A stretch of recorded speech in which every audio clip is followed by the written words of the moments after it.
চলমান ঘুম ও নির্যাতনের মামলায় আওয়ামী লীগ সরকারের আমলের অভিযোগ লই রাষ্ট্রপক্ষের শুনানি শেষ হই। এ শুনানিত প্রসিকিউশন বর্ণনা করে গোপন বন্দিশালাত ঘুম ও নির্যাতনের অভিযোগ।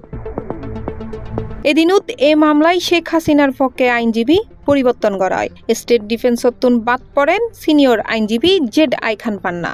ট্রাইব্যুনালের বিচার লয় ফেসবুকত মন্তব্য করণে ও আদালতত নিঃশর্ত ক্ষমা চায়। পুনরায় নিয়োগ পায় অ্যাডভোকেট আমির হোসেন।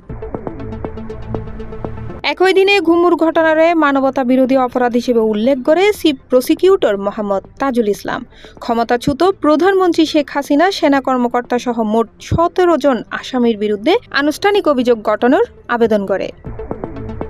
বুধবার আন্তর্জাতিক অপরাধ ট্রাইব্যুনালে ৩ সদস্যের বেঞ্চ বিচারপতি মোহাম্মদ গোলাম মর্তুজা মজুমদারের নেতৃত্বে এ বিষয়ে ডিসেম্বরের ১৪ তারিখ আসামি পক্ষ শুনানির তারিখ নির্ধারণ করে। বেঞ্চের অন্য ২ সদস্য বিচারপতি মোহাম্মদ শফিউল আলম মাহমুদ এবং বিচারক মোহাম্মদ মহিতুল হক এনাম চৌধুরী। ১৪ জনরে গুম গরিবের অভিযোগে ১৭ আসামির বিরুদ্ধে আনা সাইরগো আনুষ্ঠানিক অভিযোগ। আওয়ামী লীগ সরকারের শাসনামলে টাস্ক ফোর্স ফর ইন্টারোগেশন সেলত গুমগরি রাহিবের অভিযোগ এ মামলার মূল ভিত্তি। মামলাত ১০ আসামিরে গ্রেফতার করা এবং আজি ইতারে ট্রাইব্যুনালত হাজির করা হয়। ইতারলদি brigadier general Mohammad Jahangir Alam, Tofayel Mustafa Sarwar, Mohammad Kamrul Hasan, Mohammad Mahbub Alam, K M Azad, colonel Abdullah Momen, Anwar Latif Khan, lieutenant colonel Mohammad Mashiur Rahman, Saiful Islam Sumon এবং মোহাম্মদ সরোয়ার বিন কাশেম।